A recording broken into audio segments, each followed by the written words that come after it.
When you look at someone who's doing good, someone who's signed a contract, or someone who's had a good career or done something good, and you hate on that in any way, even if you don't vocalize it, even in your heart, if you fucking get a little bit jealous, you have to train yourself not to do that, because what you're doing is you are telling the higher powers out there that you don't like that. And when you say you don't like that, guess what you never get? Told my teacher, dumb bitch, I'm going to get millions. Watch this. In the project living, spoke it till existence. Voila. More change than 50, got more cars than Diddy. I only weigh 180, but my watch cost 250. What's up, guys? It's Andy Frisella, and this is the show for the realists. Say goodbye to the lies, the fakeness, and delusions of modern society, and welcome to motherfucking reality. Guys, today we have a full crew show. We actually have three very, very good buddies of mine who I've been on their podcast, the Darren Woodson Show. Darren, Ty, and Ben. What's up, fellas? What's going on, man? It's good to see you guys here. No, it's really good to see you. We had a hell of a time. Look, was it Reggie? It's Reggie, right? I didn't want to mess your name up. DJ. Not even close. Yeah. That's not even close. Hey, you know what it is? Let's start that over. Let's start that over now. No, he's DJ. Hey, don't worry, Judd, Reggie, same thing. We know one of their guys. Here we go. So I've been having problems figuring out a nickname for DJ. That's what it is. We got it. Reggie. Reggie. All right, so name. we also got Reggie. Excuse my friend. He's a little slow. Right. Okay, well, I'm sorry. DJ showed us around today, man. And let me tell you. All right, well, Sal's here too. Oh, shit, that was gold, dude. Reggie, I don't want to mess up your name. Let's make sure. It's Reggie. No, but you sit there like you want to correct somebody, but you don't. Yeah, you should, man. Don't let me call you that. No, fuck that. How That you was feeling over awesome. there, Big Reg? Hey, man, I'm good, man. You good? I'm good. Big Reggie good. You know what I'm saying? All right, man. So, dude, if you guys aren't familiar with the Darren Woodson Show, you should be. It's an awesome podcast. I've been on it myself. It's these three gentlemen. As you guys may or may not know, Darren Woodson is a fucking legendary Dallas Cowboy. I grew up watching you whoop everybody's ass. Yeah. And these other two gentlemen, Ty is former NFL fullback as well. And Ben, I'm not real sure what you do. Just an average dude. Yeah, just an average dude. Okay. You do that well, Ben. I just being real. Hey, but I'll tell you this. Let me tell you this. Ben's probably the best athlete on the damn set. Yeah. Hands down. Yeah. Best athlete. Does everything. Baseball, basketball, football, whatever. Best athlete of all this. Yeah. All right. I can feel that. I'm definitely not. Yeah. But I'll claim it. Sal, actually. Can you catch? No, I did catch what I meant catch today. He caught today. I fucking caught it. And you know who didn't?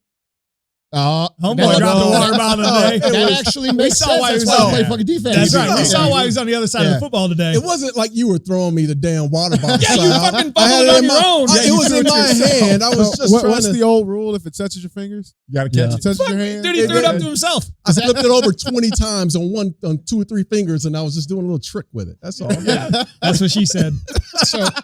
So now we understand how you became a safety. So we don't have to talk about that. Great life history lesson. That's right. But guys, for real, man. I loved being on your show. That's why you guys are here, because we had such a good time. And I'm super thankful you guys made a trip up here, man. I know you guys are all busy, so thank you for coming up. In case I forget to say so at the end of the show, because I know we're gonna get way the fuck out there. Yeah. So Darren, man, for those of people that are, we got a lot of young listeners that, they don't know that you played back in the 1700s.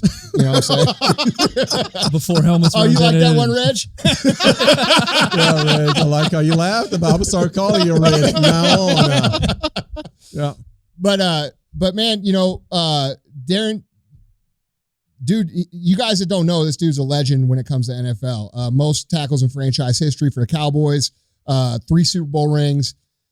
I mean, dude, it's surreal to have you guys in here. You know what I'm saying? It's cool as fuck. I literally was just thinking that. I mean, Andrew and I grew up watching the Cowboys. Yeah, we when you were playing at the Cowboys, we were like we were playing Cowboy Cowboys shit. You know what I'm saying? And so it wasn't the Cardinals. No. Well, the Cardinals had exited, and Yeah, we didn't have a team. Right. And like any other kid, right? You choose the best team that's kind of going, and it was the young team at the time. You had Irvin and Aikman and Emmitt Smith. It was a fun team to watch. Woods, and winning, and fuck, who doesn't like winning except Reggie? And then understanding that like we grew up watching Cowboys football.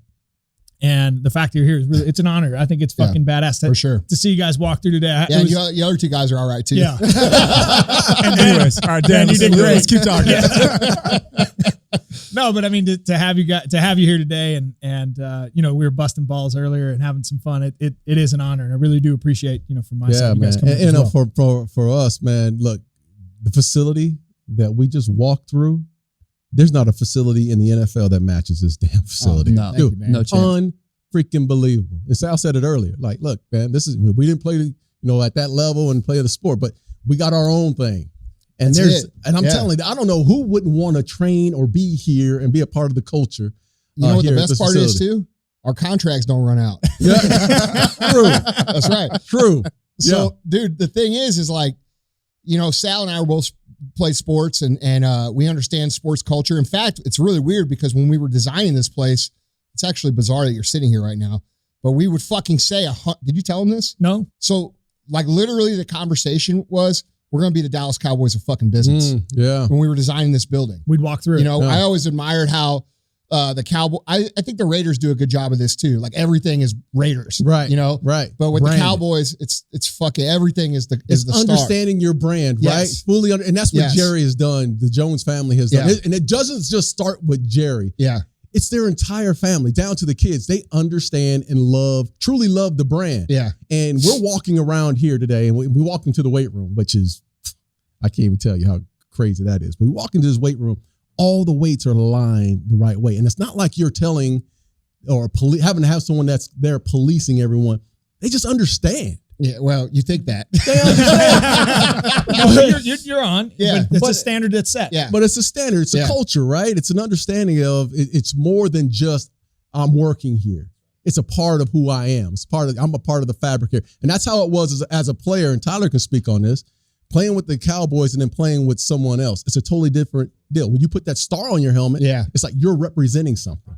It's a pride factor. Yeah. I mean, there's a reason the Cleveland Browns have been the Cleveland Browns for so long, right? I played in both organizations. That's a totally different standard, expectation. And it just elevates the product that you put out on the field or the products that you put, in their mailbox. Once you step up that standard too, I think, whether it be, with the Cowboys or our company or any company or organization that holds themselves to that level of standard, it really makes you notice when people don't. Yes. You know what I mean? Mm-hmm. Like, going somewhere else and like right now, like when I go to another gym, I'm like, fuck.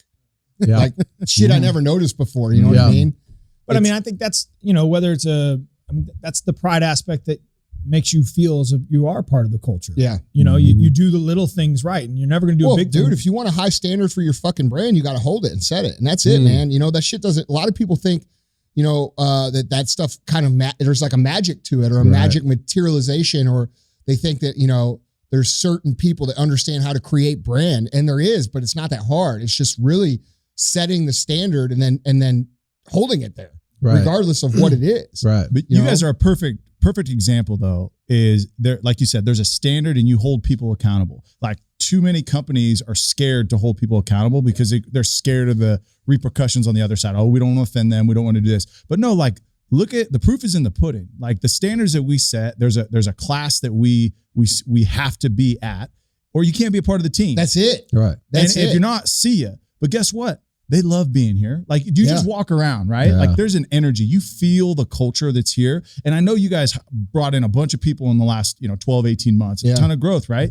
But you feel that they get it, right? Yeah. And they want to be here and they're excited. And you brought in a whole bunch of fucking Neanderthals. There's some bitches walking around. I'm like, tell you, if we went to war, we'd have a good home base. Yeah. I'm 265 fucking pounds and I walk around here feeling like a fucking bitch. Yes. Like it really does feel like a fucking NFL team. I mean, dude, like some of these dudes are big motherfuckers, man. Yeah. Bro, and the girls here are fucking strong. Yes. You know what I'm saying? Like, dude, you'll go out there in the afternoon and there'll be girls in that squat rack squatting 3 plates ass to the fucking floor.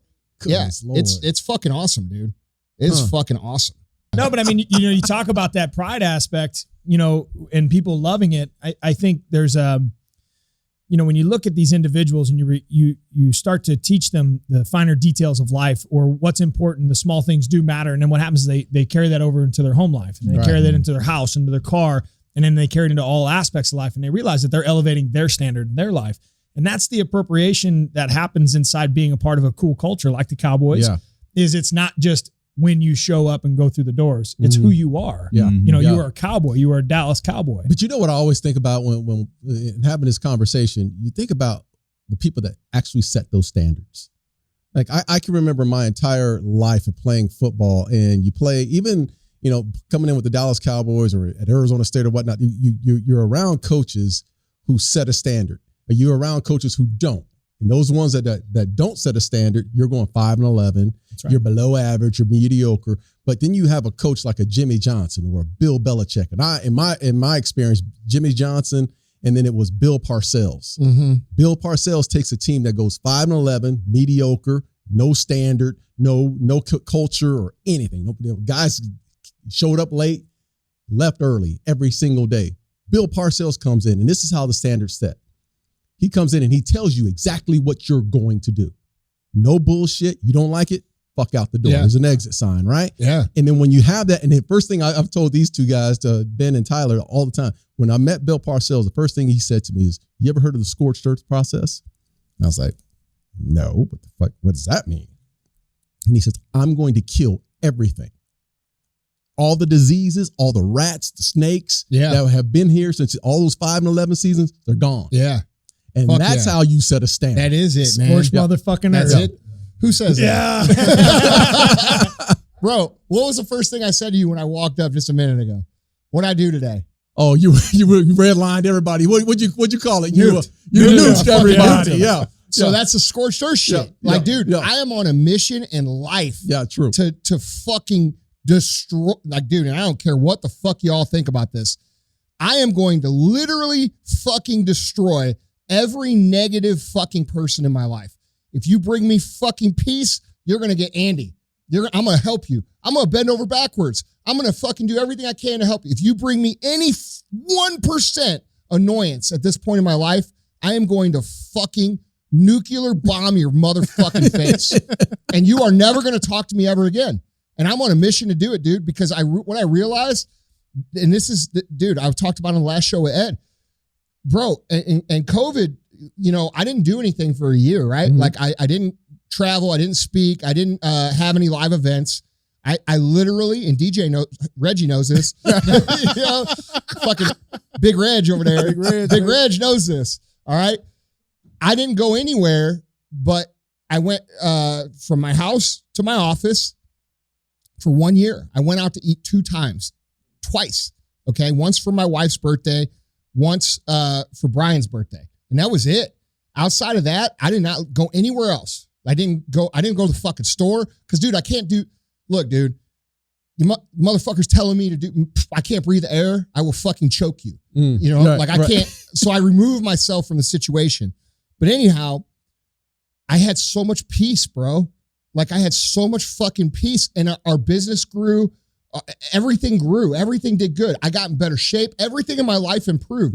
And then I started realizing, well, what's different? Well, what's different is I'm not listening to all these other people.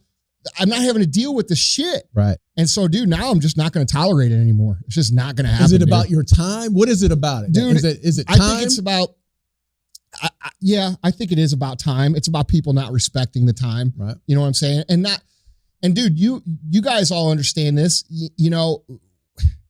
When you're doing a lot of different shit, it requires you to fraction off your energy into different areas, right? And when you're good at what you do, which all of you guys are, what happens when you get a little bit of something good? What's your natural reaction? Fuck, you want more. I want more of it. Right? Yeah. So the problem is that at home, you want more, they want more at home. And then they want more at work. And then these motherfuckers online want more of that. Right. And then so all of a sudden you can't keep anybody fucking happy because they always want more. Right. You're the asshole. Whatever. And then you're the fucking asshole. And dude, so now I'm just saying I'm going to proactively be the fucking asshole Right. and get you the fuck out so that I can not be an asshole to the people that matter. Exactly. Let's just prioritize being an asshole first. Yes. I'm going to take it. I'm going to offense, baby. You ain't playing defense no more. Right? Hey, it's funny. Go ahead. I would say it's funny you say that because I got a coach and that's literally the last 3 months that's the conversation. Yeah. Because you're too nice. You say yes to too many people. Yeah. You have to be an asshole. If you're going to be successful in whatever it is, you got to be an asshole with your family. You got to be, not being an asshole to them, but to protect You're going to them. be perceived as that. That's right. Yes. And that's what everyone thinks you are is you're an asshole. But here, what are they doing to bring any joy or any benefit to your life? They're not. So that's it, dude. I'm trying to, at this point in my life, I'm trying to weed out all of those motherfuckers. Well, I made this little meme last night on my social, about being a low maintenance friend. Yeah. Like, hey man, the best friend you have, the motherfucker you can call in 6 months, you ain't talked to him, you ain't done nothing, you ain't seen nothing, you pick up right where you're at. Right. The motherfucker I'm eliminating from my life, to Andrew's point, is the guy, you don't call me anymore. Listen, I ain't got time for that shit. Right. But to your point, establishing the word no is probably the hardest thing for me as well. Setting that boundary between what you want in life and what they want out of you in life. It's as a people pleaser or helper, which is what the nature of our business is, it's hard to say no. So what happens is the person asks you for help. Well, by nature, because you want to fucking help them, you go help them.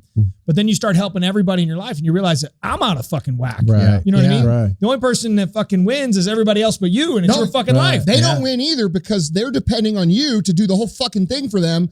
And so they're constantly waiting. We were just talking about this, Andy, the other day. Like we see it a lot with like professional athletes, right? Like one day they have zero, then they get signed, they're making a lot of money, but then who's in their back pockets? The family, the friends, right? Yeah. So it's like, and then they lose everything because they got 30 people on the payroll. And like, let's be honest, like, there's some big contracts, but there's not, right? So like, Bro, it don't matter how big the contract is. There's enough hands to take from it. Exactly. Hey, yo, I signed a practice squad contract. I had 37 Facebook inbox messages asking me to invest into that company. I was like, I make $50,000 a year. What are you talking about? I'm not investing in your company, but it doesn't matter what the contract is. The other thing too, is I think everybody here, we like people. You mentioned it, right? Like if I like you, I want to help you. But the problem is when you say yes to everything, you start resenting saying yes. And then you resent them. So now I'm going against my nature of liking people. I don't like people because I'm saying yes all the time. And I'm literally pouring my glass out to everybody and it's never getting filled up. And so now I just stop liking people because I say yes. Yeah.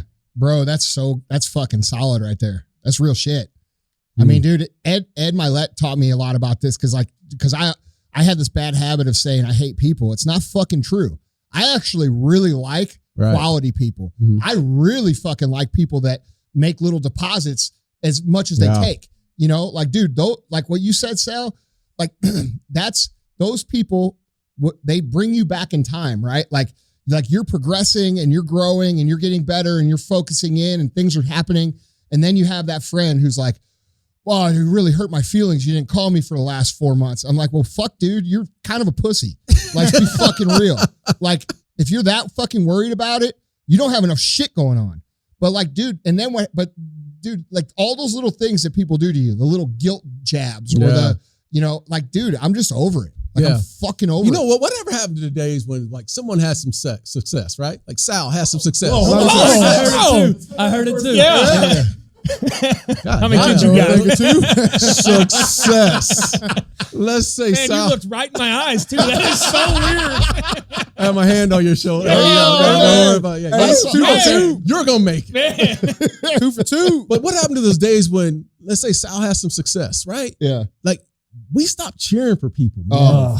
Like that's been one of the biggest issues for me is like, man, people have success and we want to motherfucker. Yeah. Like if I have some success, I've had friends, family members who like just turn like, whatever, man. You've changed. You're too changed. You're too good for You're too big good for us now. You're too Bro, big. I'd say my mom thinks I'm a drug dealer. Like that's a legit thing. Like people, they confuse that. I exactly. And that's been, and I'll speak direct here. My culture has been that. And the black culture has always been that if one person makes it, you're hating on him. Right? Or he's moved out of the projects. He's moved out of the inner city. He's gotten money now. He's not the same. Well, you're damn right. I'm not the same. Bro, that's why I've been trying to grow. It's called right. growth, right? Yeah. So I think we all, man, I mean, even as us, as leaders in the community, man, we got to continue to cheer people on and continue to motivate them to excel. I don't know that I think I see that in every culture, I think, dude. Like, I think, I think people express it differently.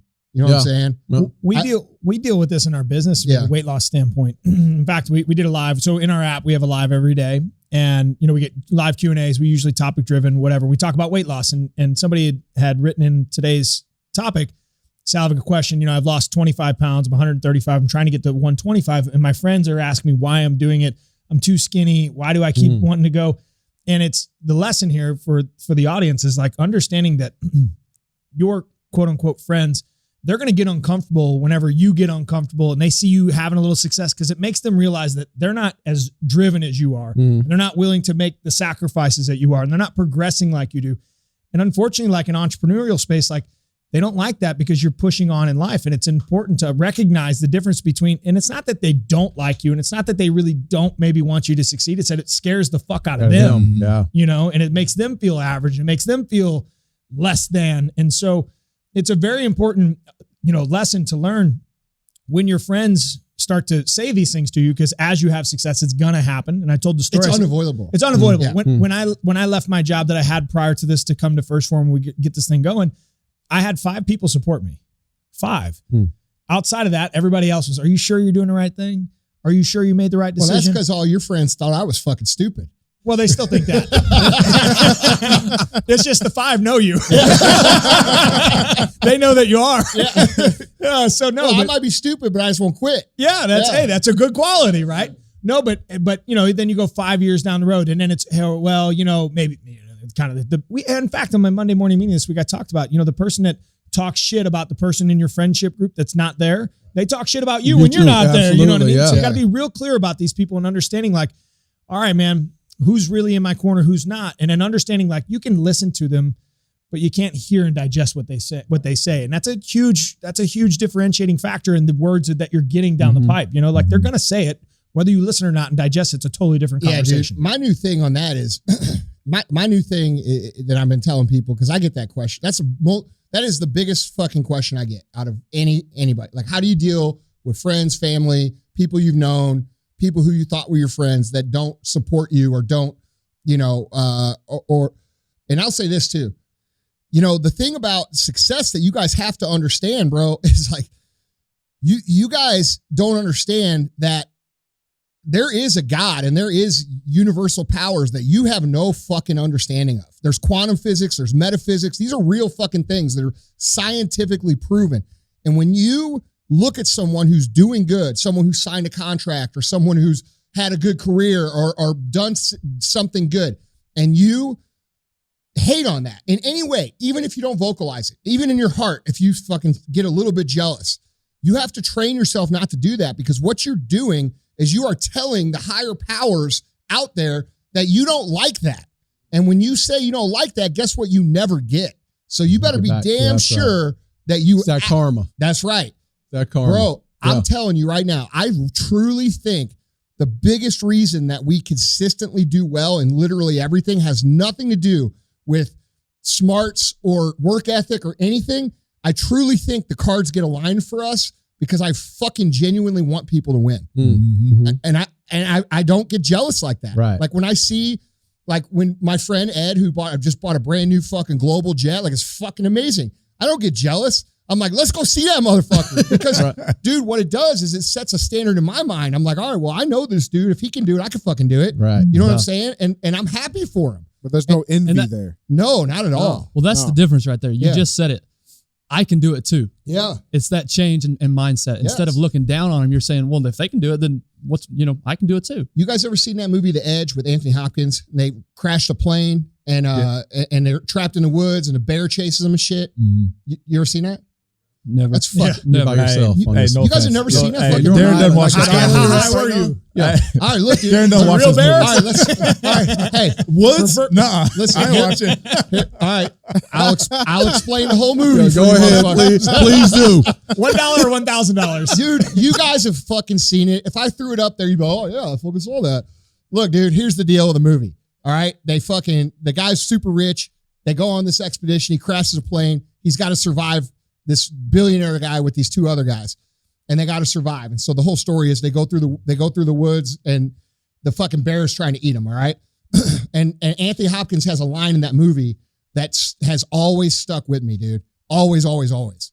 What one man can do, another can do. And he's trying to convince his friends that they can survive this ordeal. And this guy's old. He's in his 60s probably in the movie. These guys are young and they're being total fucking pussies.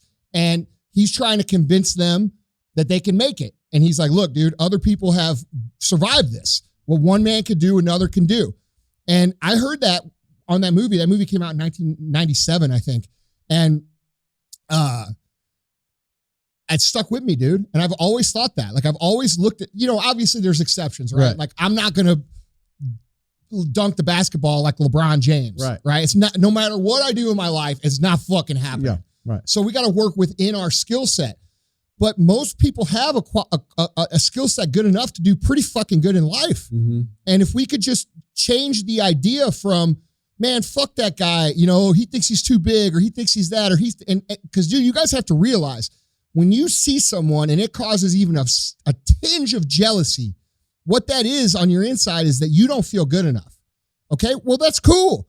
I don't feel good enough. You know what you do now instead of hating? You get better. You work. You know what I'm saying? Like, dude, the reason you aren't where that guy is because you didn't do the shit that he did. Yeah. And that's such an easy thing to understand if you just remove the emotion of feeling.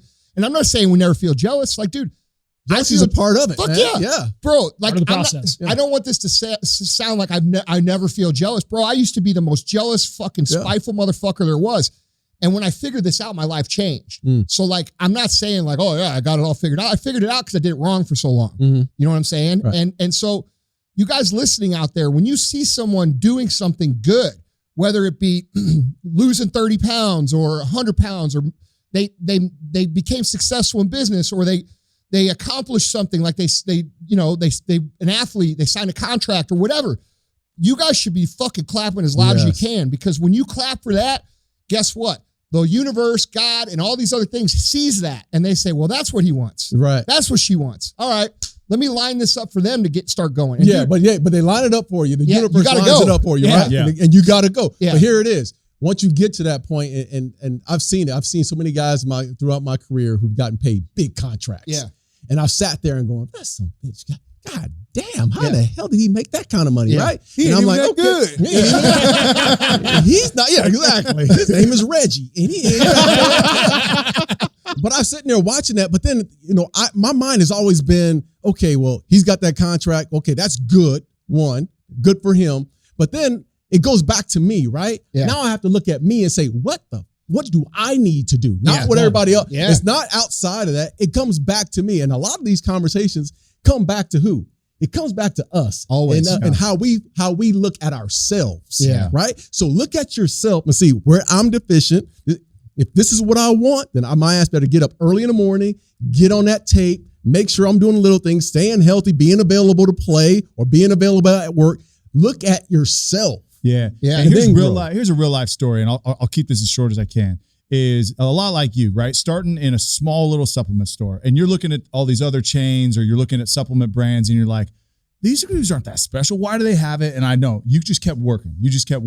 So for me, well, at first I did think they had shit that I didn't. I thought so. I'm like you. Yeah, in the beginning I was like, oh man, these guys got magic. Like, I want to be, when I was coming up and starting, there was a guy named Bill Phillips who ran a company called EAS, which is no longer around anymore. Yeah. I remember that. But Bill was a fucking rock star. Yeah. And I'm like, well, this guy must have this special magic and do all these things. And in reality, he didn't have any fucking magic. All he did was he helped people fucking win. Mm-hmm.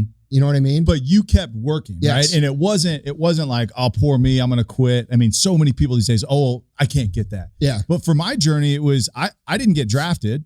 And I'm watching the draft like you, oh, guys are getting paid. I'm watching this board go, and all these DNs are going, third round, fourth round, fifth round. I'm like, this dude, like there's no way. Yeah. And like the jealousy, depression hit, but I just kept working. Yeah. Played in Canada. I was out for 2 years. I was working 3 jobs, all these things. It took me 3 years to get to the league. But if it wasn't for the fact that I watched these guys, and to your point, I can achieve that. I can be there. I do need to keep working and not quitting. I mean, look at where you're at now. I mean, for me to have played in the NFL for 6 years and not even getting into I was 27 years old. Yeah. It's crazy. It's crazy. But again, I didn't have that spite, right? And you're talking about these people that bring you down, all that is baggage. That's just a weight tied around your ankle that is going to slow you down from being what you potentially can be. Well, I'm like you or Andy. That's my biggest struggle is stuff like that doesn't happen to me, to guys like me. Yeah. I can't have that. Yeah. So it's the internal battle of, well, if they can do it, I can, or versus, no, that's just not for me. Right. And so that's the internal struggle that I face right now Yeah. is working over that. Well, dude, I think that, you know, the biggest thing that people have to realize, like, guys, you have to take. Okay. So here's why people think that. You have to start with why people think this shit. So the reason people think that all these motherfuckers are magical out there is because these people, once they get to a certain level, they start thinking they are magical. And they tell everybody they're magical. And they talk about how fucking good they are and how, you know, their ego starts to get huge, right? And they talk like, dude, look, man, like some of these entrepreneurs out there that we all know, I'm not going to name any names, but they like to talk as if I got this thing, I was born with it, you don't have it. Right. And if you don't have it, you don't have it. And that's bullshit. Okay? Self-preservation is what it is. That's them building themselves up so that they can build. And dude, I don't see that as the right thing to do. Right. Absolutely. I see the right thing to do as to show people the truth. Like, dude, I could very easily be like, fuck yeah, dude, I was born with this shit. I fucking got, you know, and you want a little piece of me. Here's what you know, I'm not, no. The thing is that, dude, we're all the fucking same, bro. We all fucking bleed red. We all have the same insecurities. We all have, and dude, I try to show people that so that they understand there really isn't anything else besides just doing it. Like, you make a list and you do the list. When do you do the list? Now. Who taught you that? Dad. When I was fucking 3 years old. Make a list, do the list. When? Now. And that's it. And like, dude, I don't really know anything else. I've learned, and I mean, we were two things that I think we were very fortunate to learn at a young age. And one of them is education. Our dad was really good at pounding in the simple things and understanding that compounding interest happens out of being consistent with the small things, right? And then, you know, the ability to be competitive. Like, there's not two more. I mean, this would be a pretty interesting competitive fucking conversation. We met Dad. Yeah. We met Dad already. Yes. But I think, you know, what I've learned. See the way he grabbed your arm? That was firm. He's trying to get back. After I'm you I'm just focusing, looking under this table, making sure we're all I got him. I got him. Don't worry, I got calluses, man. It'll be good, bro.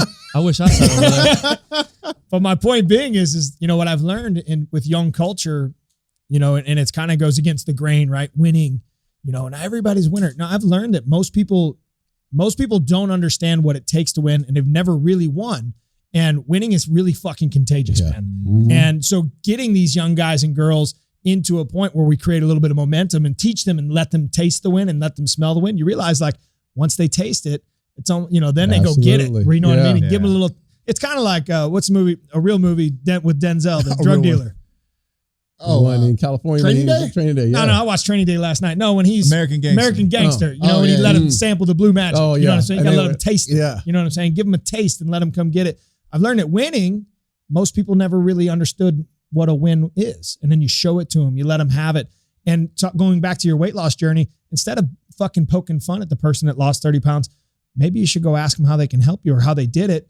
And then you can create a little good juju going in your direction to create that momentum. Same thing with success, right? Same thing in business. Check your motherfucking ego at the door and say, hey, man, what are you doing? Yeah. It seems to be working. And how can I? That's right. Yeah, can you help me out? Yeah, but then they're acknowledging that they've got to put the work in. Oh, too. yeah, dude. That's the problem, right? There's just too many people out there that are just lazy. That's like, well, you're working too hard. Like, you're suffering and, you know, you're not healthy. You need to do this. It's like, no, I'm just working my ass off. Who's that come from, though? The people that don't want to do it. That's right. So, dude, my new thing that I tell people with that question, you know, people say, well, how do I deal with this shit? My new thing is always to tell them, say, hey, what's their life going to look like in 10 years? What's their life going to look like in 15 years? Do you want that life? Do you want the life they have now? And if you don't, and if the answer is fucking shit to all those, guess what? Their opinion is shit. Right. And you should just keep moving. And dude, if we could stop and do that instead of like thinking like, oh my God, you know, I wonder what they're saying about me. Fuck, dude, who cares? Right. Like, who really fucking cares, man? Who really fucking cares? If people are not talking about you, you're doing something fucking wrong, or at least insignificant. That's the truth. Like, so you're never going to, dude, you know how many motherfuckers talk shit on my 75 hard program? A lot of them. You know what it does for the program every time they do? It gets more people to go look at it. Yeah. So like, dude, Good Morning America ran a shit story on it with some fucking bozo doctor who doesn't know goddamn thing. And guess what happened? I had it went spiked. Yeah. You gotta go thank him. You should have sent him a letter. Yes. So like, the best paid advertising you got. Yes. But the best thing about this is that, you know, people, and this is what irritates me. The reason most people haven't fucking tasted a win is because society is geared now to keep that away from people. They don't want Bro, when you grew up, did you get a trophy for fourth place? Hell no. Fuck no. They didn't have, first of all, Got the that league blue I was ribbon- in. got that blue ribbon, Yeah, though. the project league I was in, dude. You might get a ribbon. Yeah. The winner may get a ribbon. That's You what know, I'm second saying. place But ain't like, getting dude, you shit. sure as shit ain't get one for 7th or 8th That's or right. 14th. Like, Right. dude, you don't get one for showing the fuck up. And dude, we've raised an entire generation of kids that don't know what the fuck it is to win. Yeah.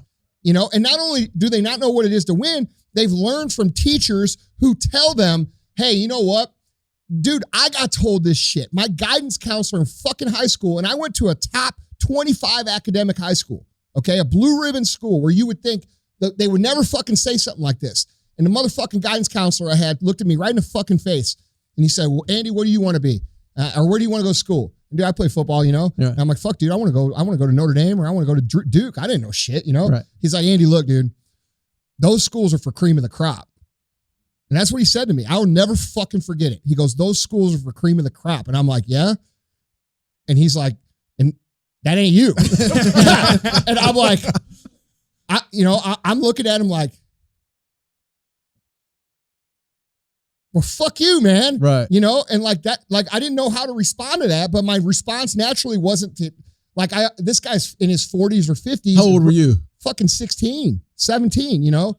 Bro, you shouldn't be telling motherfuckers that kind of shit. Yeah. Like, Yeah. okay, maybe, hey, you want to go to Duke? You want to go to Notre Dame? All right, this is what we got to do. You got to fucking get your grades up. Yeah. You got to do this. I would have responded to that. Right. You know, I'm just glad I had enough like piss and vinegar in me to think like, Yeah. who the fuck are you? Because a lot of kids don't. Yeah. You know, Yeah. and it's not right, dude. And that's what I think a good leader can see, right? Yes. I had a coach that told me, and I had just killed myself all through college. I was team captain 3, like killed myself for him. I would have died literally for him. Yeah. And come pro day, he's like, yeah, probably maybe get some arena ball, something like that. But I'm glad you got your degree. Good job, man. I'm like, 4 years old, all I wanted to do was play football. Now you're telling me, nah, I'm not going to back you at all. Just you should probably go play Arena League for a little bit, shut it down, and get into business. Glad you got your degree.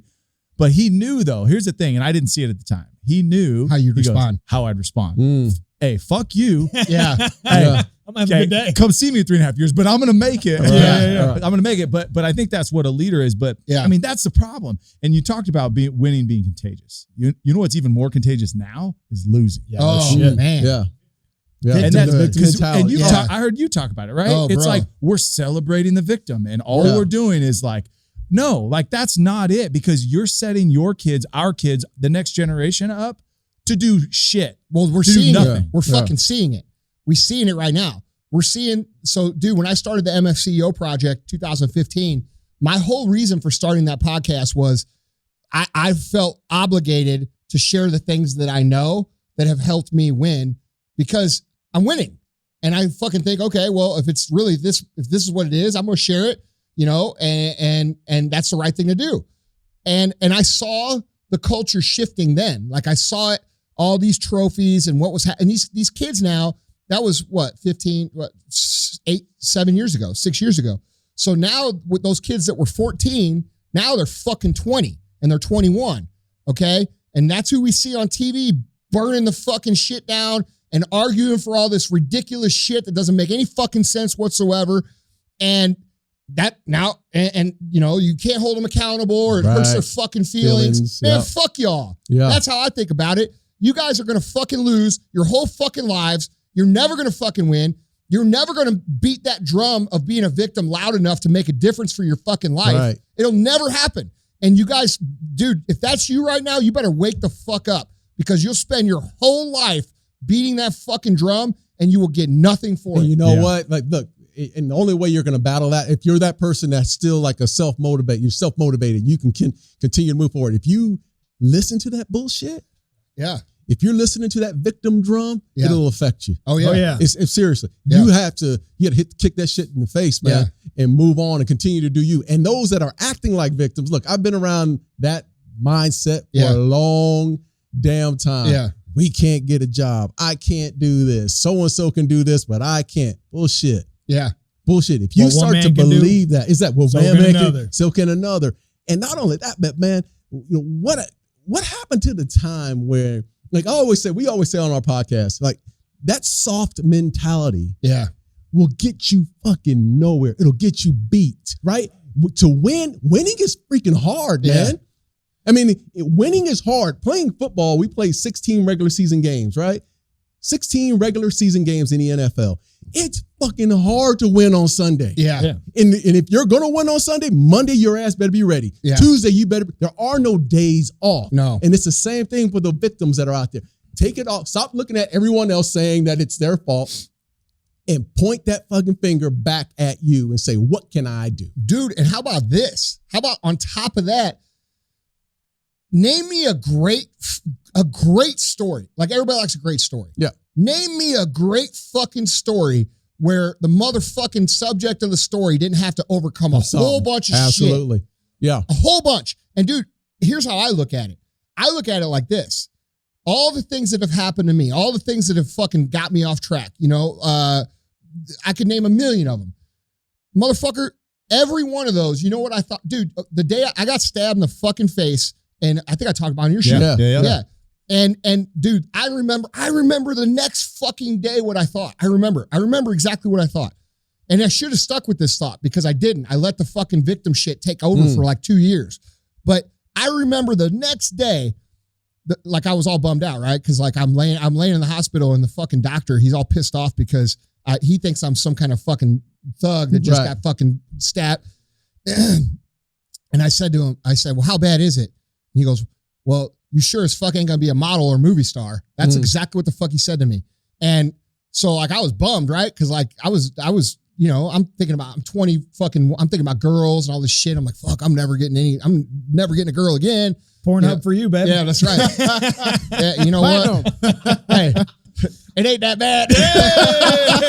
All right. So, but anyhow, dude, I'm thinking all this shit. And I remember thinking the fucking one thought that I thought for like a minute is I thought, well, nobody's ever gonna fuck with you again.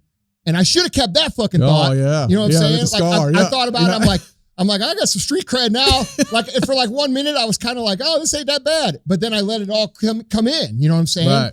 And so, dude, we have to look for those, even if they're fucking stupid like that.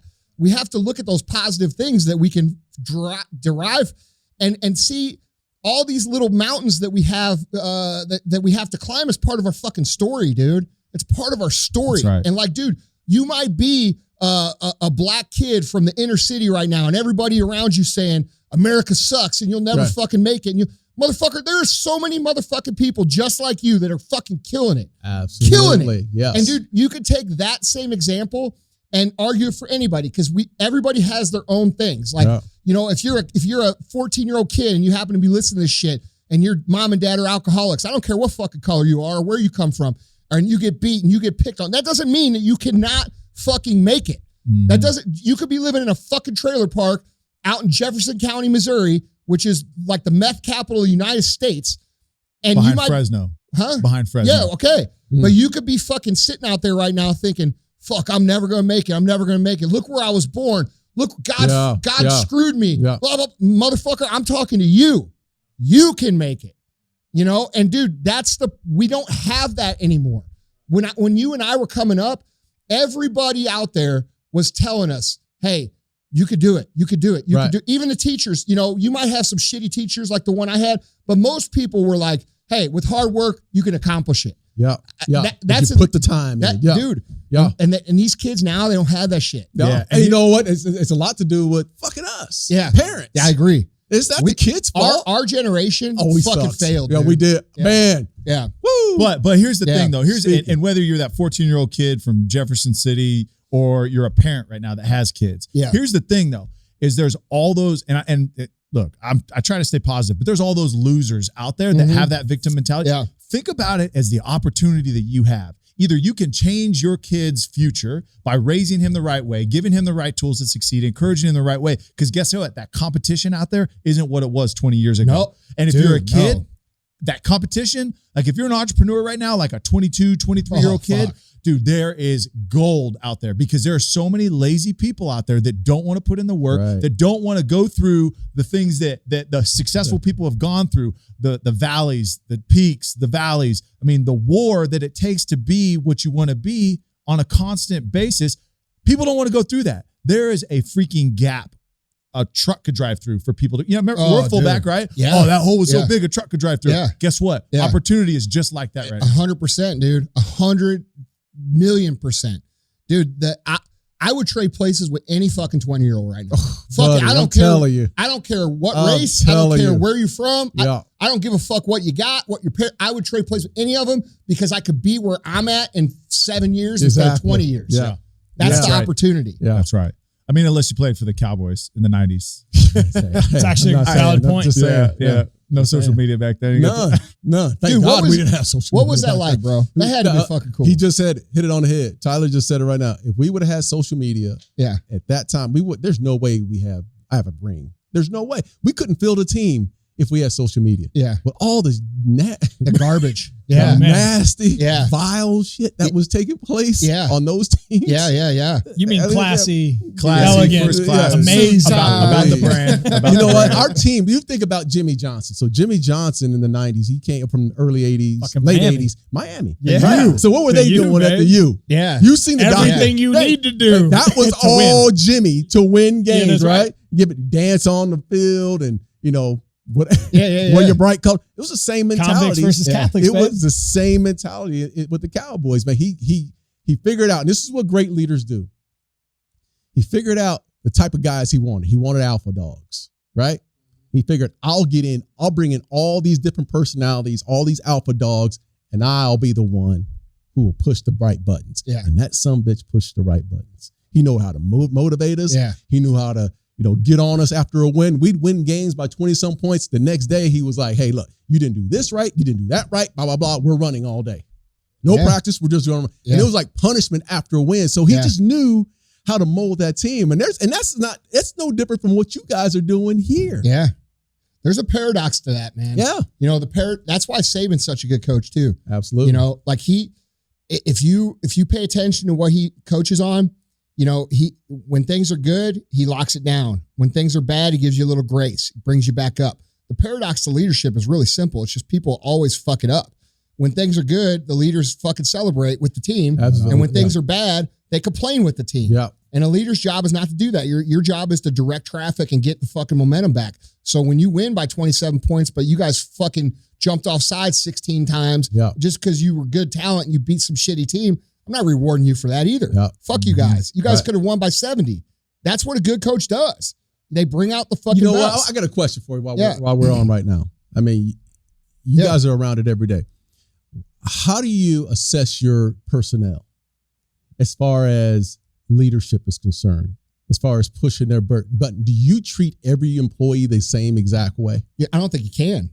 I don't think you can treat them all the same because they all respond to different stimulus.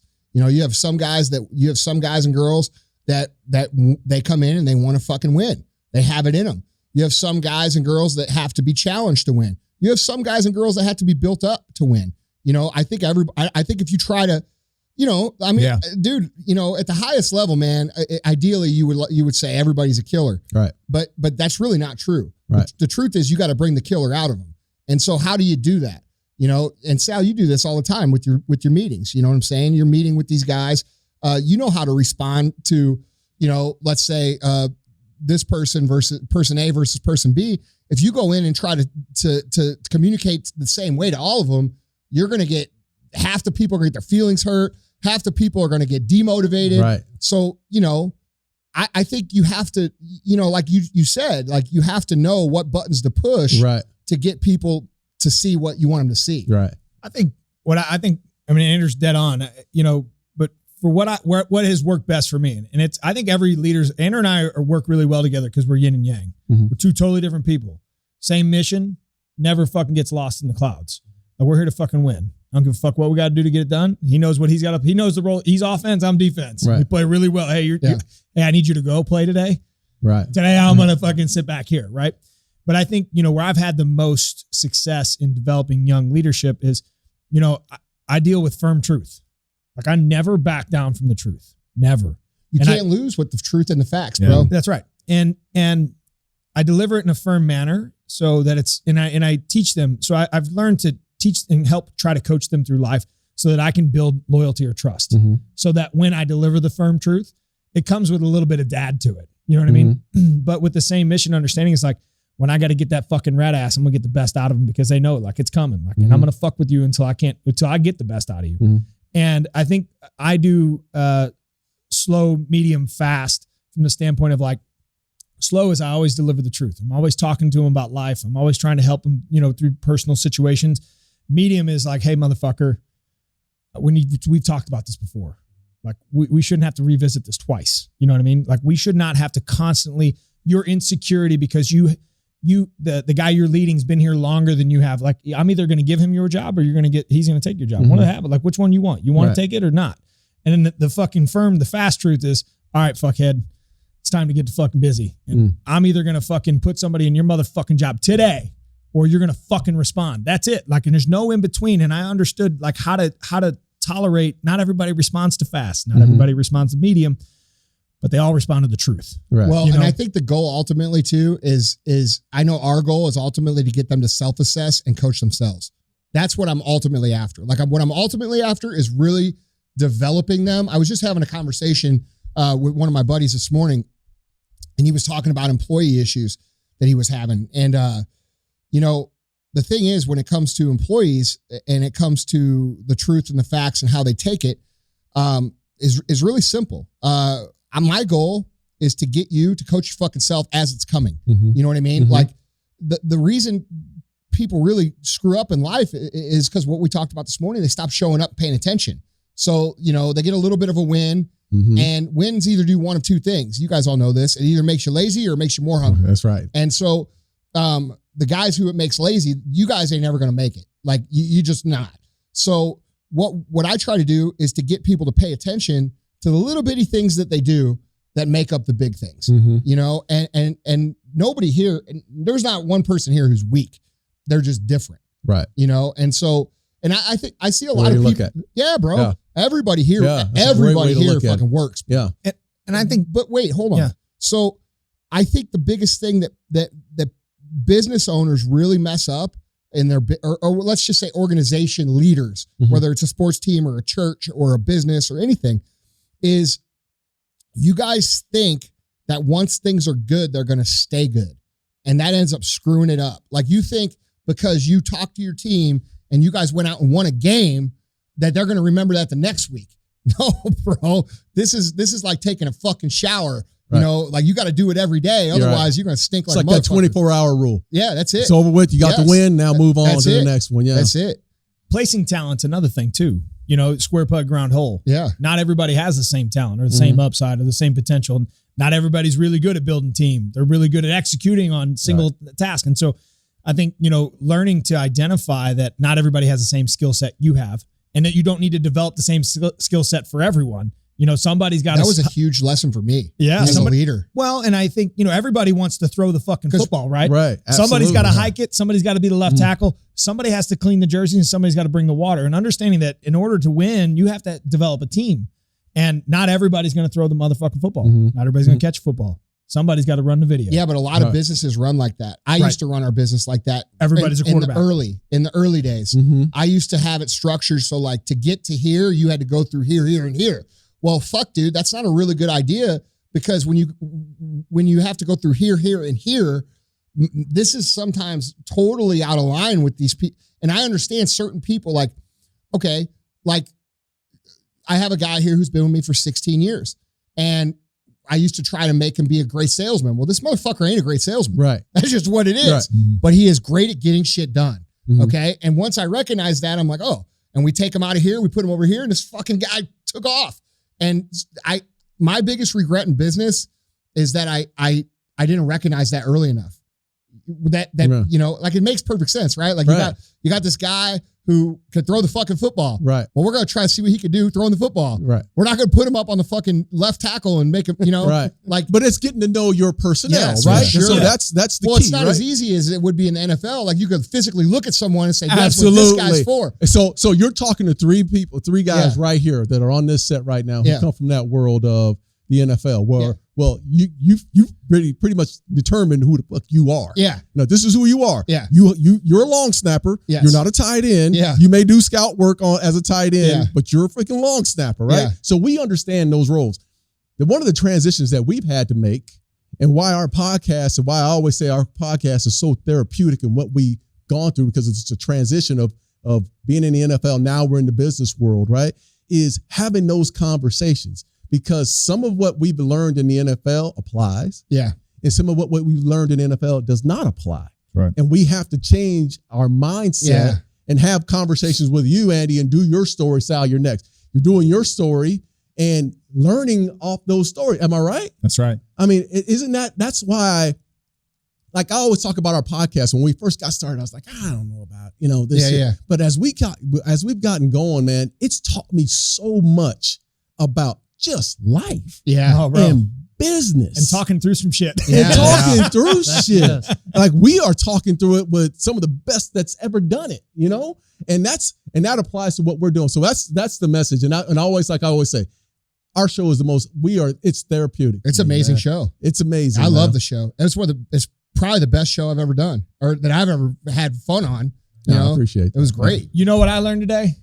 Is why you're on defense, babe. I dropped one ball, man. I dropped one damn ball. Hey, you know what? And Dude, it's DJ, I'm sorry. I apologize. Who's DJ?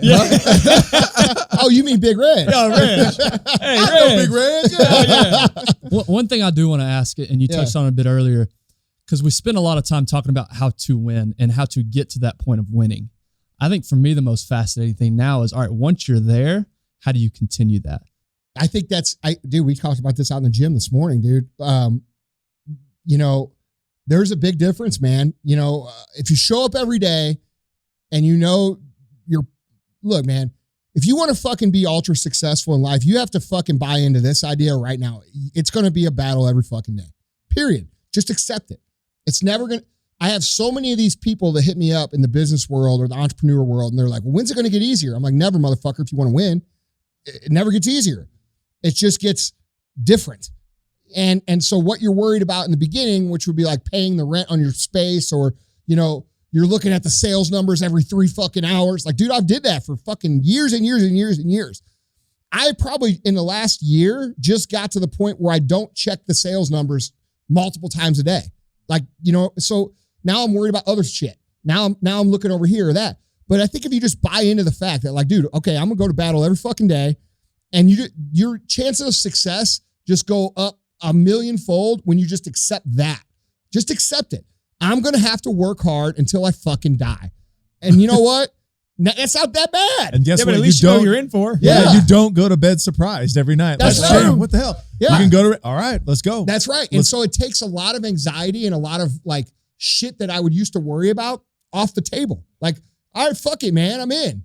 And once you're just bought in, now it becomes a lot easier to continue to win, because what happens is you avoid what most people do, which is they win a little bit and then they think that they're going to keep winning and they take their eye off the ball. And all of a sudden, we've all had these friends, they're making millions of dollars, and then you call them a year from now and they're fucked. And you're like, bro, what happened? And he's like, oh, well, and you know damn well what happened because you saw on his Instagram, he's fucking here. He's with this dude. He's out at 4 a.m. with a fucking bunch of strippers. And you're like, yep, I see it coming. Here it comes. Fat cat. Yeah. Well, and it's that football analogy. I mean, it's the little details, right? It's taking that 6-inch step. It's putting your hands in the right place. You forget the details that got you to that championship caliber team, then you can't stay there. I mean, how hard was it in 94 to get back to the Super Bowl third consecutive time? Yeah, it's harder. I mean, when my 49ers slapped you in the NFC Championship. Ooh. Did you just hear this? Yeah. But it's hard. But it's really hard. Judd over here. But you couldn't. Hey, Jedediah. you couldn't lock down Rice, bro. Hey, how many rings I got, man? Yo! I'm spending on 3 rings. Hey, I think he's got. But I'll tell you this though, Andrew's missing a part that he teaches really, really well, and the sex. Oh, there you go. I didn't touch you. I didn't even touch you. My hands weren't even on you. Hey, hands high. Scoot over a little bit, man. Hands high. Jeez. Yeah, that's right. Come on over here, big boy. Yeah. No, You're next. Andrew talks about the success mirage. We're gonna put this motherfucker on only calves. I got nice calves. No, but dude, the success mirage, and what you realize you're dead on is, what you realize it takes to win is it's back to the 1 through 10. The things that got you to the top will get you back to the top, but you got to consistently stay on top of doing them. What happens? You become lazy. You become complacent. You become, you know what? Maybe I don't need to go to the gym at 5 a.m. Maybe I'll skip the gym. Maybe I'll roll into the office. You need to go. And that's understanding and expressing discipline of the things that got you here will get you here again. But if you stop doing them, it won't get you there. And so it's a bell curve. When you get to the top, you got 2 ways. You can either restart the bell curve or you can fall the fuck off. And understanding that you're a creature of habit of winning through small little steps, your 6-inch steps, right? And so understanding we create that in a work environment. Those same things still exist. Making sure, hey, you're sending your 25 offensive emails. You're making sure you're doing your 25 customer touches. You're making sure you're writing your 5 thank you cards. Like these small steps. Now, if you take the 5 thank you cards off the plate, what happens is then you fill it with bullshit. No, you fucking around on compromise. Instagram. Really what happens is it's the compromise that kills you. Because once you start compromising on that one thing to make room for the other thing, what's going to happen is the next thing you're going to do is compromise on the other thing. And then all of a sudden your whole life becomes a compromise. That's why I talk about zero compromise all the fucking time. People think, oh, you're too rigid. Well, am I? I don't know. Right. Things seem to be going okay. It is, man. Yeah. So like the other thing too, I want to touch on about continuing to win, which is a huge deal. And I see a lot of, in Arete with Ed, it gives me a privilege to really see a lot of companies and what's going on. And one of the things I see that really crushes people from winning is because, dude, our business environment changes so quickly now. Like there's new technology, there's new trends, there's new things happening literally every week that you have to be paying attention to. So what happened? So the fall off happens so much quicker now when you take your eye off of things. So like the minute you think like, you make your first 100 grand or, your first $1 million or your first 10 million, whatever's relative to you. And you think, fuck, I got it. And you go over here and you go to Cabo for 2 weeks and fuck off. What happens when that new trend you just missed, or you just notice your competitors doing this or that or this? And what happens is companies look over here and the shit changes so fast. When they look back, they're behind and they don't know what to do. And so, dude, to win in business, especially now, you have to anticipate the market. You can't just react to the market. You have to anticipate the market. So wherever you are, if you're just reacting to what everybody else does, you're always going to be behind. And if you can't pay attention, okay, so my point is, long-winded here, is if you don't show up to fucking win every day, you're going to end up losing because it's going to change on you and you're not going to know what to do. And that's the problem. I think as companies now, if you don't have the ability to evolve, you die. Oh, that's it. Simply dude. put. Adaptation is the name of the game. Yeah.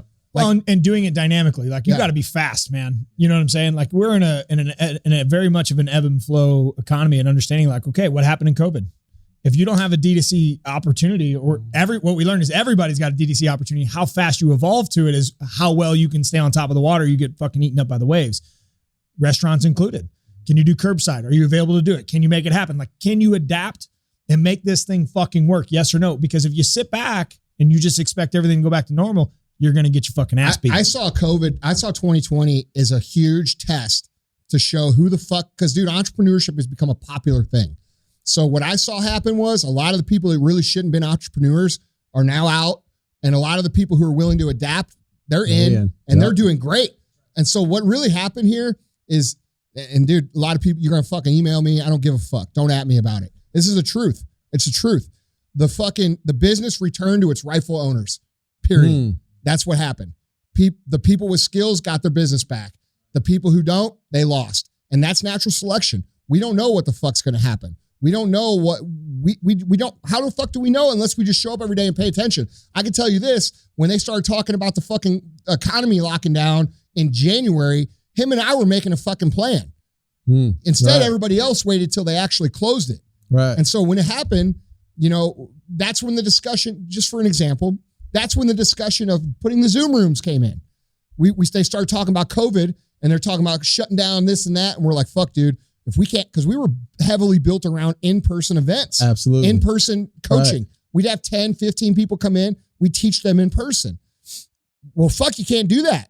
So what do we do? And so right at that point, we made a pivot. We said, every motherfucking room here is going to be a Zoom room. We're going to fucking go virtual, blah, blah, blah, blah, blah. And we opened a new headquarters, hired almost 200 people, and had the fucking greatest year we ever had in business because we were able to pivot quick. And to your point, one of the things I'm most proud about our companies, all of them, is that, yes, we might be a bigger company or a mid-sized company, but we fucking operate like a little company. Well, and I think that's a super valid point. I think to be dynamic, you have to have a small business mindset with a fucking big business attitude. You know what I mean? Like making sure you attack, like, hey man, every customer matters. It's one customer at a time. It's not 10. It's not 1,000. It's not 100,000. It's one.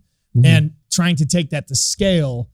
And that's what I think we do that very well. Yeah. And I'll say this to back that up because, you can say it and it sounds good, but here's an actual testimony of that, right? We walked in today, right? And it was a little creepy because of the background digging that y'all did on us. Yeah, you did. It was a little scary. Yeah, So there's was like the duck hunting collar. I'm like, these guys went 3 years back on my social media. like Google all over again on us. But you treat each customer like one person. After you came on the show, you sent, and then Chris wrote a handwritten letter to me. Sent us like for every single person that receives a First Form product or goes to your stores, they feel like the most important person. That's that small business mentality. What? It's because they are. Because those people are. We at this level still cannot afford to lose a single person. We just can't. It's not what we do. Like we want to get you and we want you to stay here for forever. We want to be your friend. We want to know about you.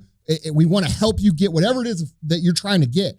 And dude, that shit goes, you know where that comes from? That comes from the fucking 10 years that I have any motherfucking customers, right? And that's something that these kids too nowadays, they won't have because it's so much easier to get it going. You guys have to realize the reason that First Form pays the attention to detail is because, dude, people think this is bullshit story. The first day we were in business, we sold $7. The second day we had 0 customers. The third day we sold $23. It took us 8 months to have a day over $200. It took me 6 years to get the second store open. It took me 10 years to make more than $600 a month or $700 a month. I'm sorry. 10 fucking years. Do you know how many days I had where I didn't see anybody? Do you know how many days I sat in that motherfucking store with Chris talking about how the fuck we're going to pay our bills? And dude, you know what it did though? It taught me to value a fucking customer. So like, dude, you would come in my store and I'd try to keep you there because I was fucking bored. Right. For real. Because I'm tired of looking at this motherfucker talking the same shit. And dude, I'm cursing it, right? I'm like, fuck this. We fucking suck. Like, we don't know what we're doing. And the truth is that what it really taught me was the most fucking valuable thing I know today, which is that every single customer fucking matters. Every one. And if you're in the business right now and you think that they don't, I'm going to fucking destroy you. I promise you. Because dude, to me, I'll take them all and I'll treat them all like that because I fucking value it. And I talked about this on the last show. I don't ever want to go back there. So I'm going to run as fast as I can this way to create as much distance as possible. And the only way to create that distance is to truly value every single customer. That's right. What I love about your story, man, and I'm a man of faith, and you mentioned it, is that, look, there's a higher power and there's a journey on it, right? Yes. Then you didn't see the story. No. You didn't know what it was supposed to look like, but he was preparing you the whole time. He was preparing you when you're playing ball, right? The leaders that you came around and informed you to be the leader of the team out there, right? There's reasons that you'd go through all the bullshit to get where you need to be because those little lessons along the way, had you not been through all that, we talked about it on the show. Yeah. Had you not been through all that, there's no way that the customer awareness would be what it is today. Bro, I can't even tell you how much I believe that to be true. Like to me, like, you know, people hear the cursing and they see the intensity and shit. But like, dude, I am also a man of extreme faith because I've seen it fucking work, dude. I've seen it in my own life. I've seen it work in other people's lives. It's real shit. And that's why I'm so confident when I tell you that, dude, when you hate on other people, you will not be rewarded for that. You will be punished for that. I think the lesson, though, when times are tough, because there's a listener right now, and even if it's just one, it's understanding like when the times are tough, you have to find the positive things to keep you moving in the right direction, because it's easy to get wrapped up in that negative connotation or the pity party or the victim mentality. But understanding there's just a lesson right now. What is it? And sometimes you won't understand it. It's not going to make sense to you, but you're never going to do wrong by doing the right thing, by treating somebody with respect, saying hello, yes, ma'am, yes, sir, please, thank you, being a good human, helping out when somebody needs something, a one-way transaction, meaning you're not expecting something in return. And if you're in that negative spot, understand, like, you might not understand what that lesson is. It might not be clear to you, but you will whenever you're sitting down in 10 years, 20 years, 12 years from now, it'll make sense to you then. And that's an important piece. That's fucking facts. That is fucking facts. You will not understand why this shit's happening to you for 10 more years. Yeah. For 20 more years. You just won't. And now it makes sense. Yeah. Well, to that point, I'm sitting, the interesting thing about winning is I always thought like the money I make, the house I live in, the cars I drive, I always thought that was the cool part about winning. And it's cool. Don't get me wrong. It is cool. But I look back, to your point, Sal, I look back and I think about the 4:30 a.m. wake up. And I think about the extra reps that I did. Those are the parts of winning and the process of winning that I actually appreciate more than anything. Like the house and stuff, that's cool, but you get over that pretty quick. Yeah. Oh, yeah. Yeah. The process, though. It's no different than a new pair of shoes. Yeah, exactly. And the part about winning, right, is you get used to the good stuff and you forget about the bad stuff.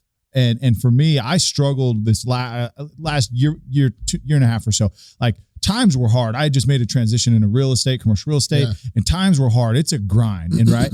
And in the last few months, with the help of some mentors, it's been like, no, look at those shitty times as good, because you know what you're learning running through that financial analysis for your client. You know what you're learning putting that survey together in Miami, understanding the market there, all the things that you're learning, like you're being prepared for something. Right. Yeah. Something so much bigger than going and doing, a 10,000 square foot office deal or whatever it is. Right. And now when I'm in those really like hard, crappy times, my wife's pissed because I'm working till 11 o'clock at night and she's having to run the kids and all.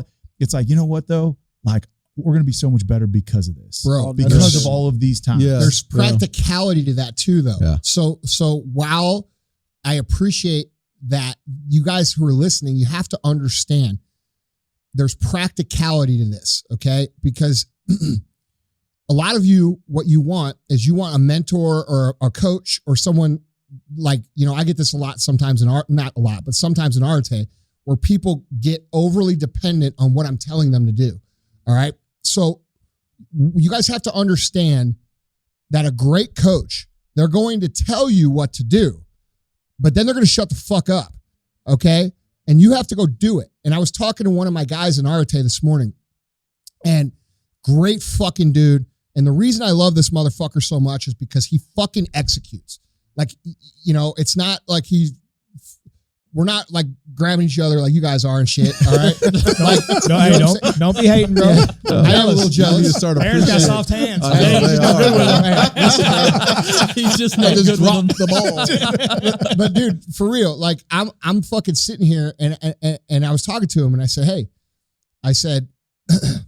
he goes, well, you just told me to do this and this and this, and I had to go figure it the fuck out. And I said, yeah, that's right. I said, and how much do you know now?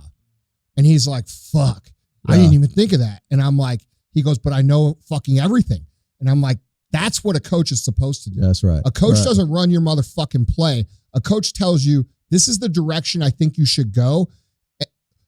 Yeah. Hint. Yeah. That means fucking go, dude. Right. Like, and when you go on that journey, you will fucking learn the skills you need. And so this is where the practical comes in. Because a lot of you guys out there, you want the money, you want the house, you want the car, you want this, you want that. But without the skills that you're going to have to learn to get there, you will lose that shit immediately. Okay? And that's what you don't understand. So a good coach is not going to fucking coddle your ass and say, oh, do this and that and this and this. And I think you got it. No, motherfucker, go that way. If you get stuck, call me. Right. You know what I'm saying? Right. And you learn the rest of the shit. Yep. And then at the end, they're going to say, holy fuck, look at all the shit I know. And guess what? You won't lose all your money. And this is what we're talking about. But dude, people don't want to go through the fucking gauntlet. And going through the fucking gauntlet is the most valuable part of your life. And so when you guys are sitting there listening right now, and and look, this is definitely way easier when you're surrounded by great people. Like I'm surrounded by fucking great people now. I can walk through this office and literally talk to any single human that works here, and I'm going to get some positive shit in my life. Mm-hmm. It wasn't always that way. There was a time where I was fucking alone. There was a time where I fucking felt like a piece of shit. There was a time where I didn't have friends like that. And I call that time no man's land. All right. I talk about it a lot internally, but not a lot on the podcast. What's the saying? It's what at the top? It's lonely at the top. Yeah. Motherfucker, it ain't lonely at the top. It's fucking awesome. It's fucking awesome. Because all your friends that at the fucking quote unquote top, and I'm not at the top, but I'm on my fucking way. I can fucking see up there. They all want you to win. They're all cool. They all want to have great experiences with you. And there's the quality of the relationships that you have when you get to a certain level is so much fucking better than what you guys have down here. And what you don't understand is you're going to have to get rid of this, and you're going to go through a period of time where you feel lonely. Yep. Okay? Because you haven't developed these new relationships yet. And that's what people think success is about. But what you motherfuckers don't get is that they don't even know one motherfucking person that's pushed through this thing called no man's land where you're going to be alone and feel alone for a while. And then what's going to happen is you're going to cross over. You're going to meet one person or two people, or you're going to join a group like Arte, and you're going to meet a whole bunch of people that are aligned with your fucking where you want to go. Dude, how much easier, and I'm talking to you guys right now who are lonely, you're frustrated, your friends are hating on your ambitions, your mom and dad told you you're a fucking loser. Bro, I get it. Here's the thing. There's people out there that will support you. How much easier would your life be if every single person you know, like I say, hey, I'm going to be the next fucking Nike, and every single person said, all right, well, how the fuck can I help? Your life will be a lot easier. That's what we've built, and that's what happens when you get to a certain point. But you have to be willing to go through this fucking gauntlet. The gauntlet from regular dude to fucking successful person is hard. You're going to learn a lot of shit. But dude, when you learn that shit, guess what? They could take your fucking money. They could take your house. They could take your fucking car because you made a bad decision. But guess what you get to do? You get to get it back. And that's the thing that skills will do for you. And dude, you can only get the skills by doing the hard shit. Yeah. And I think so that's the practicality, right? Yeah. Like if you don't have the skills, you're going to lose your shit. You're not going to be able to get it back.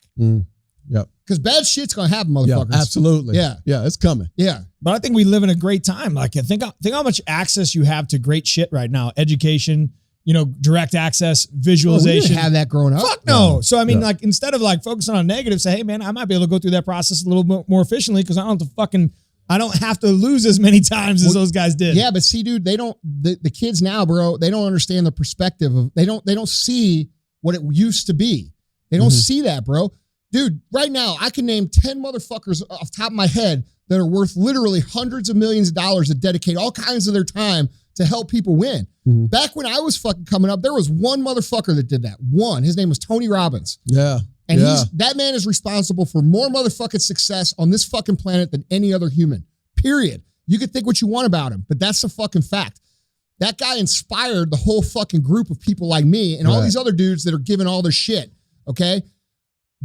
I did not have that, bro. I had Tony Robbins, one dude. Okay. I could and I'm thankful for you, Tony, by the way, because I wouldn't fucking be here without you. Right. I've never met him in person. We know of each other. We talked on the phone, but I'm just saying thank you. Because dude, and that's what I look at. Like I look at people who inspired me but I just feel like, dude, they don't understand how little of that shit there used to be. Yeah. If we wanted to learn about success, we had to read books, and we never saw these motherfuckers. We don't even know if they're fucking real. Exactly. Yeah. Exactly. Dude, I remember Think and Grow Rich by Napoleon Hill. I read it a long time ago.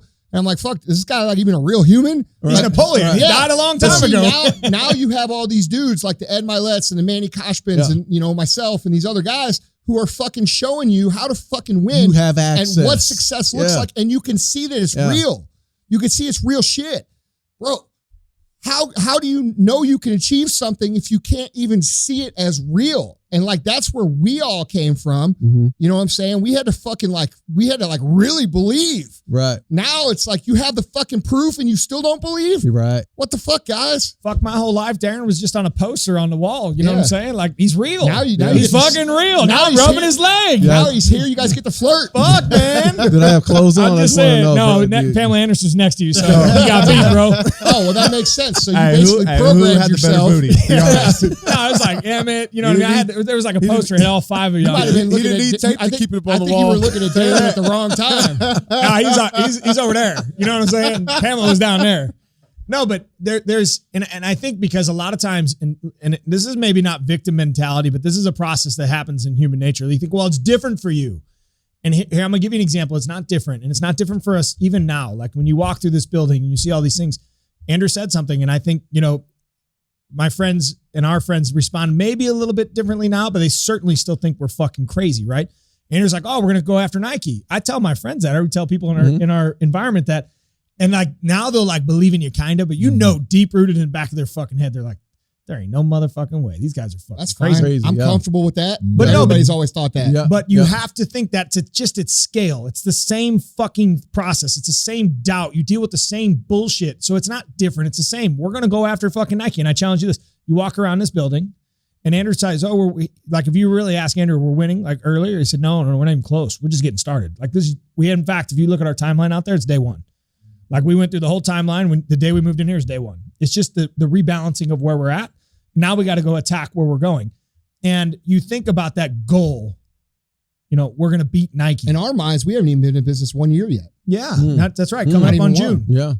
And your goal, you want to be a millionaire. You want to make your first 100,000 or 200,000. That might seem absurd to you. We're going after Nike. That's certainly absurd. It's certainly absurd. Yeah. And I'm going to tell you, our friends don't think we're fucking any fucking less crazy than your friends think you're fucking crazy. Right, so chase your motherfucking dreams, take the access to this shit around you and go. Fuck them. Yeah, that's how I look at it. And that's how that walk was today. That's the walk that we had today when we came in, and not Reggie, but DJ. DJ showed us around. Like, did that not hit you guys? I'm sitting here looking around this room, so thinking the same thing. I mean, totally inspired, not jealous, but totally inspired because we have a new podcast, right? Our new podcast is we're a startup, but you know, we're dreaming big, man. So I'm looking around. Hell, I've done it. I'm 51 years old, guys. I've had some success. Don't crack, bro. I've done shit. I've had tremendous success in so many ways, but here I go. But there's so much just more. 7 minutes ago. Yeah. There's so much more, man. You don't stop dreaming. No. You don't. Little boy never leaves. That little boy never leaves. So I'm looking around. I'm like, man, looking at Ben like, fuck. And I'm seeing Ben shake his head like, yeah, we need to step up our game. But bro, that's the inspiration. Yeah, dude, look, man, that's good to hear. I love that. But like, you guys ain't lacking anything. You guys, if you guys aren't listening to their show, you should. It's really fucking good. I've done 1 million shows. It's my favorite show I've done. For real. Not just saying that shit because you're here. Well, I am a little bit. No, man. Yeah, you are. Tell the truth. You're black like me. Tell the truth. No, dude, for real. We had a good fucking time. Yeah. I will say this. He came out and he's like, man, I just did Darren. Remember Darren Woodson? Hey, I just did Darren Woodson. How many fucking guys do I do their show and invite to come out and do their show? I can only think of one other one. That's it. One. Yeah. And I'm talking about like when he walked out, he was like literally. I'm like, that was good. He was like, dude, you remember? And he was fucking pumped. So, well, this is surreal for me personally. Well, I knew you would be real happy. Yeah, I was happy for you. I can't wait to hold his hand. That's what I said. I rubbed in his face a little bit. Yeah. Oh, they didn't ask you on? Oh, they asked me. I'll be next. Don't worry. That's right. We'll have you in person. I was just saying, this is surreal for me personally. I remember listening to MFCEO in 2017 is when I don't remember how I discovered you guys, but Vaughn, the pastor disaster. Yeah. And sitting in my garage, you know, working out, listening to the MFCEO. And so for me to sit here today is crazy to think about.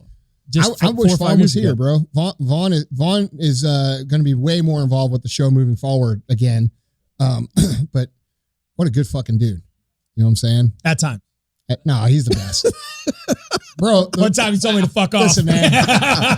Listen, Vaughn brings something to the show that that is super awesome. I love having him on the fucking show. I wish we had time to tell a story because it's a great story. I've got a lot of Vaughn stories. Yeah. Vaughn, you're glad I don't fucking tell them all. Yeah. The good thing about Vaughn is eventually, the humility comes out and he tells a great version of it. And it's fucking hilarious. No, dude's fucking awesome, man. Yeah. I'll say this though, Andy, when you came on the show, we appreciated that so much because your story is, I think it like materialized the idea of what we were trying to accomplish. Everything we do is because of the MFCEO project. Right. Well, dude, you guys got the magic. There's a lot of shit. Dude, look, man, there's a lot of people that are, I try to only do podcasts that have been around for a few episodes, right? Like I tell Emily, I'm like, look, dude, unless it's like somebody we know or that I know of, they got to do at least like 100 episodes for me to do it. Because, dude, within that first 100, most people quit. Right. And I don't want to be the guy that they're trying to build the show off of. You know what I mean? So the thing is, I sucked. You guys go listen to the fucking first episode of my podcast. It was fucking horrible. Like, I don't know that anybody could even do a worse podcast. But you guys got that. You got the flow down. You got the magic down, and it's gonna go good. It's gonna go good for you guys. Wow. I can already tell. Appreciate that. Yeah. Appreciate that. So, man, thanks for having us. Yeah, on, bro. man. This is. I mean, look, man. I want you guys to come back. This is fucking great. We're moving up here. Yeah. I fucking get you guys an office. Darren, you can stay in Sal's office. Move over, Sal. You ain't getting my fucking locker though. That's my motherfucking locker. But let's closing thoughts, man. Let's start with you. No, I mean, you look at anything you want in life is attainable. And if you're willing to work for it. Yeah. And I think that's an important piece to understand that, the hard work is going to come far before you believe in the fact that you can actually do this. And developing a great game plan is awesome, but it's only fucking awesome if you execute it. Yeah. And understanding that consistency plus time plus a great game plan can get you anywhere you want to fucking go. Yeah. But you got to be willing to work for it. And I think a lot of times people, they don't give it time. They don't let the cake bake, and they don't apply enough consistency over that time to allow the cake to be good. And then they fucking quit. I was thinking when you were talking about that earlier, you were saying about how, it's real simple. It's not hard to do the right thing, be a good person, do all those things. Yeah. But the thing that you didn't say is it's got to be done for a long fucking time. Of course. Not one day. You can't go out one day and think, oh man, I was really good to people today and I still had a shitty day. Right. First of all, if you actually go out and you fucking make pleasant conversation with 5 people you don't know in a day, you are going to have a good fucking day. Yes. You will. Yeah, it's coming back. Yeah, man. bro, because Comes it right back to reminds you of how good people are. Like, dude, when I feel bad about people, the best thing I can do is go talk to somebody I don't know in a pleasant way. And like maybe even give them a compliment, like, hey, nice shoes or this or that, nice car. And dude, just that little fucking 30-second exchange will bring you back. That's right. To feeling good. Here's your $1 million differential, right? For the listener. I tell our guys every Monday at the end of the meeting, I always say, go be the best hour of somebody's day today. Yeah. Go be the best fucking hour. Love like that. the 1 hour that they fucking say, hey man, if they go home, they put their head on the pillow. Like when you have a conversation, You know one what's of our funny coaches though are, about that? Is that would be your best hour too. Of course. Yeah. No, you enjoy You're right, it, man. And you love what you do and you're making somebody's day and you're making them smile. Like, I don't give a fuck what you do. If you do that, you'll win. That's the joy. That is so factual, bro. Yeah. That's joy, man. Yeah. Because you're bringing joy to someone else's That's life, right. man. You're making God's them pouring it smile. back into That's you. right. Look, man, I would say me. Like I start off everything with what can I do? So it has to start, whatever it is. If you want to be a young entrepreneur, you want to be a young athlete, whatever it is, it starts with me. Stop looking outside. It starts with me. One of the best successes I've had is starting this podcast. And the reason why is like, I understand my weaknesses and I know the guys who are going to lift me up every day. When I have a fucked up day or things aren't going right, or my confidence is down, I'm looking at Tyler, I'm looking at Ben, they're sharpening me up, right? That's what you need to surround yourself around. Don't surround yourself with yes men. Dude, I love that so much, man. You know what I love about you, what you just said was that, dude, you got 3 Super Bowl rings. You lead the Dallas Cowboys in fucking tackles, bro. That's legendary shit. Legendary shit. Like truly legendary shit. It doesn't get any bigger than that. And you're sitting here talking about how you have your off days with confidence. Yeah. That's what people don't understand. Like, dude, you, anybody, me, you guys, fucking everybody I've ever been on the show, every motherfucker, we all gonna have those days. And that's why it's important to have that, bro. Mm-hmm. You know, and like, dude, if you're sitting out there right now and you're a young guy or young girl and you're like, man, I don't have anybody like that. Well, that's something that you should pay attention to. Yeah. Because that will fuck your life up. Yeah. That's right. So true, man. You know? Yeah. I'll just echo, I'll start with echoing what Sal said is work. You got to put in the work. But here's the other thing, and we talked about it a little bit, was there's really no excuse anymore. There are so many people out there that want to be resources for you. The people that are at a level above you want to be a mentor, want to help you, give you the tools to be successful. If you don't ask, then you're never, ever going to get those tools accessible to you. So 1, there's no excuses, but 2, put in the work. I mean, it's really simple. That's it. Yeah. Yeah. No, I just sit here, like I said, I started listening in 2017. So I've heard a lot of your content. I've heard a lot of you guys. But what you said a minute ago might be the best thing I've ever heard you say, which was get comfortable with the work. Yeah. Because it never stops. No. Get comfortable doing the work. Just accept it. It's accepted, bro. Yeah. It's part of the deal. Hey, man, I'm going to get up every day. I'm going to fucking do the work. I'm going to go home. I'm going to think about it. And I'm going to get up the next day and fucking do it. And I'm going to, dude, if you just buy into the process as being a lifelong process, I don't really, to me, as I'm a strategic thinker, like what I bring to the table in our companies is always strategy. And that's my biggest vision and strategy. I can't see how the fuck you can lose in life if you just accept that every day is going to be hard as fuck and you're going to work through it. I don't see how you can lose. It's just, own it. What do you think, Reg?